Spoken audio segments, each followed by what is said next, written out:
আজ আমরা কথা বলবো এমন একটা আইন নিয়ে যেটা ন্যায় বিচারের সাধারণ ধারণায় একটা নতুন মাত্রা যোগ করে।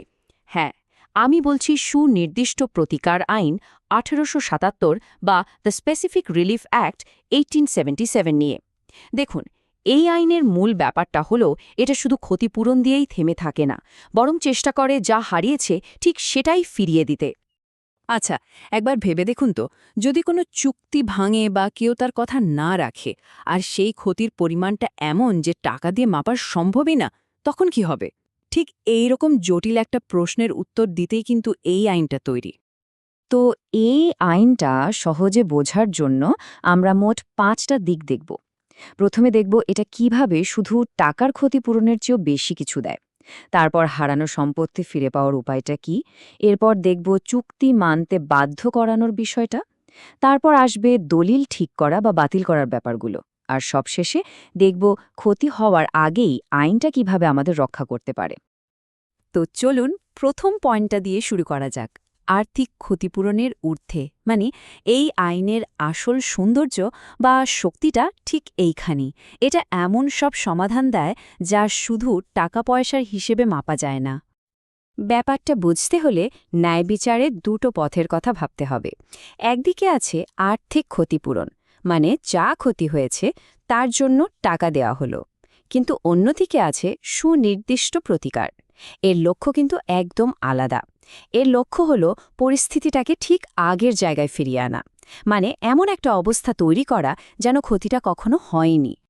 এবার তাহলে আমাদের দ্বিতীয় পয়েন্টে আসা যাক, নিজের জিনিস বা সম্পত্তি ফিরে পাওয়া। এই আইন কিন্তু শুধু জমি বা বাড়ি অর্থাৎ স্থাবর সম্পত্তি নিয়েই কাজ করে না। অস্থাবর সম্পত্তি, মানে অন্যান্য জিনিসপত্র পুনরুদ্ধারের জন্য এর দারুণ শক্তিশালী বিধান আছে। যদি কাউকে অন্যায়ভাবে কোনো সম্পত্তি থেকে বেদখল করা হয়, তাহলে এই আইন সেটা ফিরে পাওয়ার একটা সরাসরি রাস্তা দেখিয়ে দেয়। আর সবচেয়ে মজার ব্যাপার হলো, এখানে চটজলদি প্রতিকার দেওয়ার জন্য মালিকানা প্রমাণের মতো জটিল বিষয় না গিয়ে শুধু দখলের অধিকারটাকেই গুরুত্ব দেওয়া হয়। একটা দারুণ উদাহরণ দেই। আইনের ৯ ধারাতে বলা আছে, যদি কোনো ক নামের ব্যক্তি বেআইনিভাবে খ নামের ব্যক্তিকে তার জমি থেকে বের করে দেয়, তাহলে খ ৬ মাসের মধ্যে মামলা করে সেই জমিটা ফেরত পেতে পারেন। আর এক্ষেত্রে তার মালিকানা প্রমাণ করারও দরকার নেই। শুধু এটা প্রমাণ করলেই হবে যে তাকে অন্যায়ভাবে উচ্ছেদ করা হয়েছে। আর ভাববেন না যে এই আইনটা শুধু জমি বাড়ির ব্যাপারেই। এর আওতা কিন্তু আরও অনেক বড়। ১০ ধারা অনুযায়ী অস্থাবর সম্পত্তির ক্ষেত্রেও এটা একইভাবে কাজ করে। ধরুন, আপনার পরিবারে কোনো পুরনো ঐতিহ্যবাহী গয়না বা একটা দুর্লভ পেইন্টিং অন্য কারো কাছে আছে। এই আইনের মাধ্যমে আপনি ঠিক সেই জিনিসটাই ফেরত পাওয়ার জন্য মামলা করতে পারেন।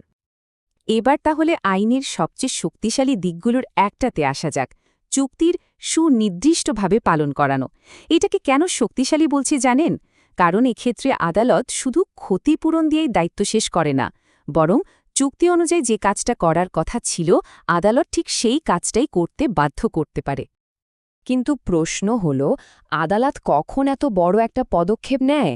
আইনের ১২ ধারা বলছে কয়েকটা বিশেষ ক্ষেত্রে এটা করা যেতে পারে। যেমন, কাজটা যদি কোনো ট্রাস্টের দায়িত্বের অংশ হয় বা ক্ষতির পরিমাণ এমন হয় যে টাকায় মাপা যাচ্ছে না। আবার ধরুন, এমন কোনো বিশেষ বাড়ির বিক্রির চুক্তি হলো যেখানে টাকাটা আসল ব্যাপার না, বাড়িটাই আসল। এই সমস্ত ক্ষেত্রে আদালত চুক্তিটা পালন করতে বাধ্য করতে পারে। কিন্তু সবকিছুরই তো একটা উল্টো পিঠ থাকে, তাই না? ২১ ধারা অনুযায়ী কিছু চুক্তি আবার জোর করে কার্যকর করা যায় না। যেমন, যেখানে টাকা পয়সার ক্ষতিপূরণই যথেষ্ট বা যে চুক্তিটা চাইলেই বাতিল করা যায়। আবার ধরুন, কোনো চুক্তি যদি ব্যক্তিগত যোগ্যতা বা ইচ্ছার ওপর নির্ভর করে, যেমন আপনি কোনো শিল্পীকে ছবি আঁকতে বাধ্য করতে পারবেন না, অথবা যে চুক্তি কার্যকর করতে আদালতের সারাক্ষণ নজরদারি লাগবে, সেসব ক্ষেত্রেও এটা সম্ভব না। আমাদের আলোচনার চতুর্থ ধাপে আমরা দেখব আইন কিভাবে ভুল দলিল সংশোধন করে বা বাতিল করে দিয়ে ন্যায় বিচার করে। অনেক সময় কি হয় জানেন, চুক্তির মূল উদ্দেশ্যটা হয়তো ঠিকই ছিল, কিন্তু দলিলে লেখার সময় একটা ভুল হয়ে গেল, আর তাতেই যত সমস্যা। তো এই আইন কিন্তু এই ধরনের পরিস্থিতি সামলানোর জন্য দারুণ ব্যবস্থা রেখেছে। এই সমস্যা সমাধানের জন্য মূলত দুটো পথ আছে। একটা হলো রেকটিফিকেশন বা সংশোধন, যা আইনের ৩১ ধারায় আছে। ধরুন একটা দলিলে জমির পরিমাণ ভুল লেখা হলো, এক্ষেত্রে কিন্তু পুরো চুক্তি বাতিল করার দরকার নেই, শুধু ভুলটা শুধরে নিলেই চলে। আর দ্বিতীয়টা হলো রিসেশন বা রদকরণ, যা ৩৫ ধারায় বলা হয়েছে। এটা কিন্তু অনেক বড় একটা পদক্ষেপ। যখন কোনো চুক্তি জালিয়াতি করে করা হয় বা গোড়া থেকেই বেআইনি থাকে, তখন আদালত পুরো চুক্তিটাকেই বাতিল করে দেয়। বেশ, আমরা আমাদের আলোচনার একদম শেষ ধাপে চলে এসেছি। এখানে আমরা দেখব এই আইনটা কিভাবে কোনো ক্ষতি হওয়ার আগেই সেটাকে রুখে দিতে পারে, আর এর প্রধান হাতিয়ার হল ইনজাংশন বা নিষেধাজ্ঞা। তো এই প্রতিরোধমূলক প্রতিকার বা ইনজাংশন জিনিসটা আসলে কি? একদম সহজ ভাষায় বললে এটা হলো আদালতের তরফ থেকে একটা স্টপ অর্ডার বা থামুন আদেশ। মানে কোনো অন্যায় কাজ হতে দেখলে সেটাকে থামিয়ে দেওয়ার জন্য আদালত এই আদেশ দেয়।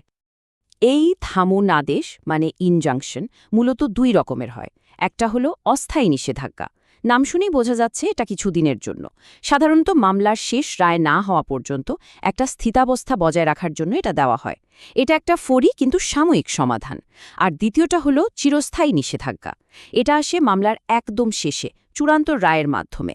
এর মাধ্যমে প্রতিপক্ষকে স্থায়ীভাবে কোনো একটা অন্যায় কাজ করা থেকে বিরত রাখা হয়।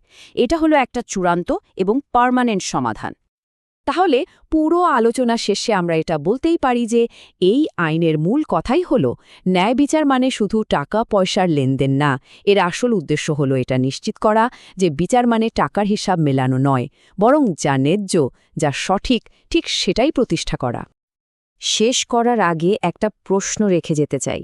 আজকের এই যে এত জটিল লেনদেনের দুনিয়া, এখানে ১৮৭৭ সালের মানে এত পুরনো একটা আইন কিভাবে আজও আমাদের ন্যায় বিচারের ধারণাকে এতটা গভীরভাবে প্রভাবিত করে চলেছে, ব্যাপারটা কিন্তু আসলে ভাবার মতো।